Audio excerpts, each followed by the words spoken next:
ماشاءاللہ کریم آقا علیہ السلام رحمت للعالمین بن کے آئے۔ پڑھے لکھے حضرات جانتے ہیں کہ وہ رسول پاک جنہوں نے دشمنوں کے لیے چادروں کو بچھایا سبحان اللہ اور ہر آنے والے کو رحمت کائنات صلی اللہ تعالیٰ علیہ وسلم انہیں رب کریم ارشاد فرماتا خذ العفو وامر بالعرف وعارض عن الجاہلین۔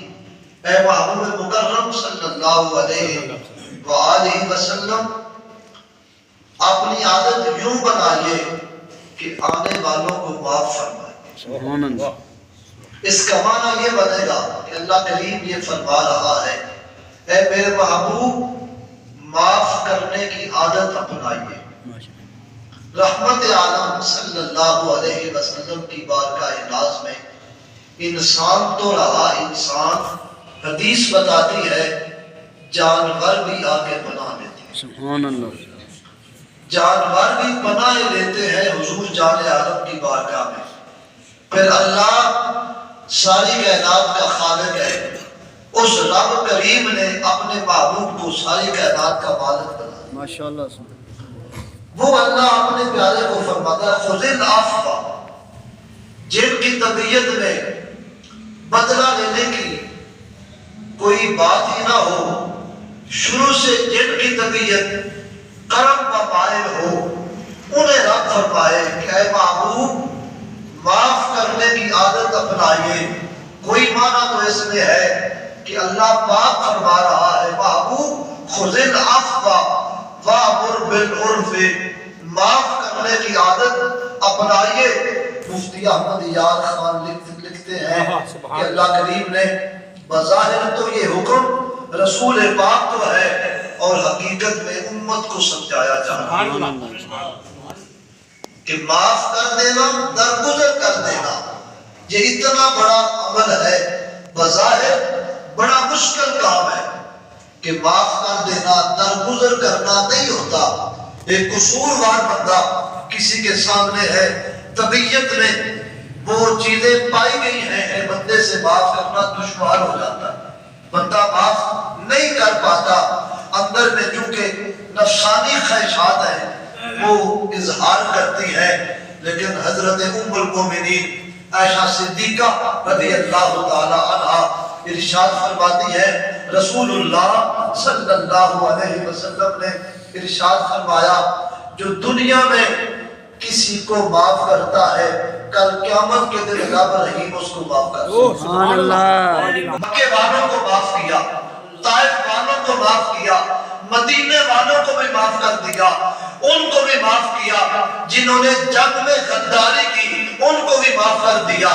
قیامت تک یہ معاملات چلتے رہے، حضور انور معاف کرتے رہے اور معاف کر رہے ہیں۔ جب قیامت آ جائے گی یہ گناہگار دکھیاری امت رب کی خاص بارگاہ ناز میں حاضر ہوگی، اس وقت رسول اللہ ہمارے سفارشی بن جائیں گے یا اللہ دنیا میں نے ان کو معاف کیا ہے، قیامت میں تو ان کو معاف کر۔ سبحان اللہ سبحان اللہ دنیا میں معاملہ تو یہ تھا کہ تیرا حکم، میں نے اپنے جسم پہ پتھر مارنے والوں کو معاف کر دیا اور اپنے ساتھ بائیکاٹ کرنے والوں کو معاف کر دیا اور میں نے اپنے ساتھ ظلم زیادتی کرنے والوں کو معاف کر دیا۔ یا اللہ میں کچھ نہیں مانتا، امت لے کے آ گیا ہوں، گناہگار ہے، میں ان کا سفارشی ہوں، یا اللہ تو ان کو معاف کر۔ سبحان اللہ ماشاءاللہ خذ العفو وامر بالعرف وأعرض عن الجاہلین۔ اے محبوب اچھی بات کا حکم دیجئے اور جو اچھی بات کرنے والے ہیں انہیں پسند فرمائیے۔ وأعرض عن الجاہلین، جاہلوں سے اپنا منہ مبارک پھیر لیجئے۔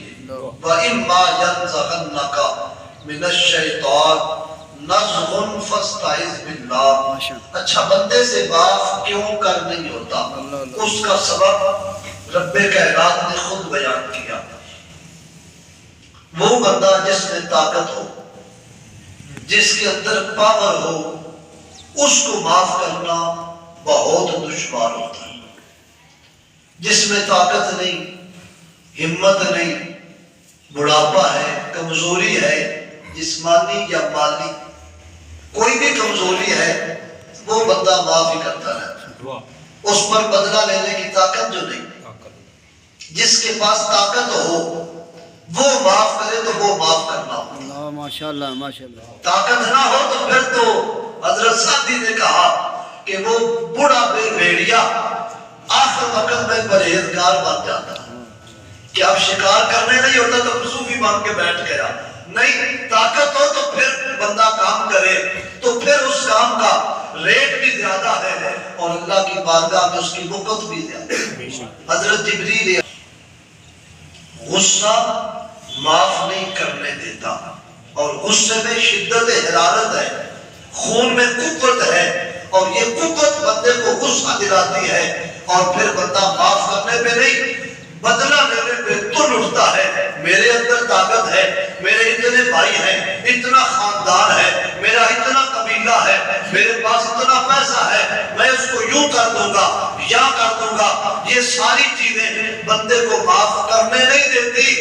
فرمایا سب کچھ تیرے پاس ہو رب کی رضا کے لیے، تو یہ سودا دنیا میں کر، پھر دیکھ کر قیامت کے دن کوئی بھی تیرے قریب نہیں ہوگا، اللہ تجھے معاف کر دے گا۔ صلی اللہ علیہ وسلم نے جبریل امین سے ایک سوال کر لیا۔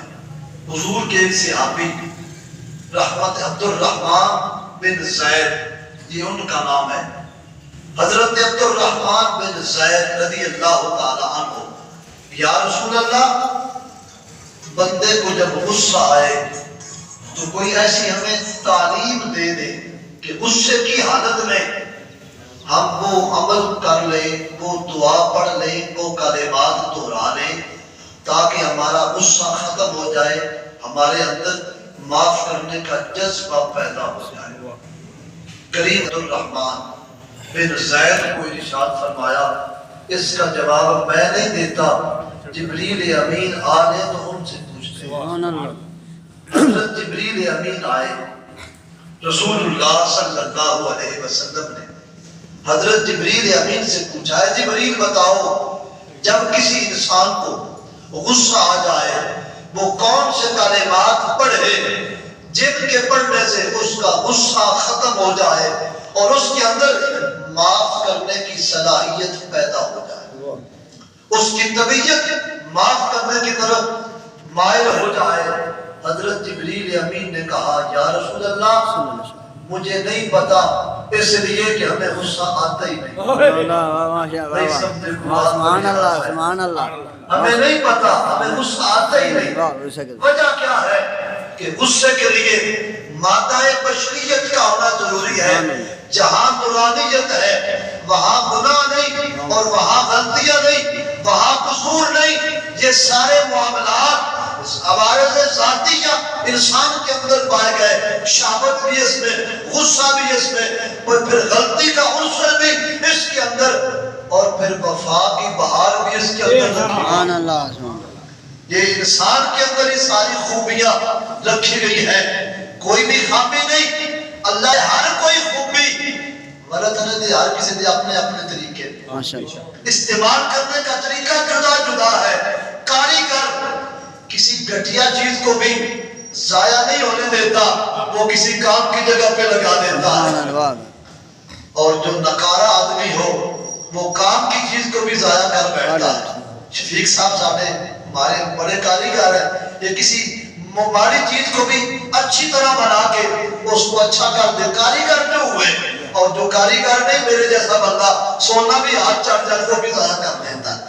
رب نے انسان میں کوئی کام کی چیز نہیں، ہر چیز اعلیٰ رکھی ہے۔ جبریل امین نے کہا، یا رسول اللہ مجھے نہیں پتا کہ ہمیں غصہ آتا ہی نہیں، یہ غصہ آگ رکھتا ہے، ہم نورانی مخلوق ہیں، ہم میں یہ معاملہ نہیں۔ اچھا پھر جاؤ رب سے پوچھ کے آؤ۔ ارشاد فرمایا، حبیب کو جا کے سلام کہو اور ساتھ یہ عہد پاک لے جاؤ اور جا کے سنا دو، وَإِمَّا يَنزَغَنَّكَ مِنَ الشَّيْطَانِ نَزْغٌ فَاسْتَعِذْ بِاللَّهِ۔ اے محبوب جس کو پھر غصہ آ جائے وہ حالت غصے میں میری پناہ چاہے، یعنی استعاذ پڑھے، جب وہ اعوذ باللہ پڑھے گا اس کی برکت سے اس کے دل میں رحمت کی فوار داخل کر دی جائے گی اور اس رحمت کی وجہ سے اس کا غصہ ختم ہو جائے گا، شیطان سے بچ جائے گا، میری رحمت کی لپیٹ میں آ جائے گا۔ سبحان اللہ۔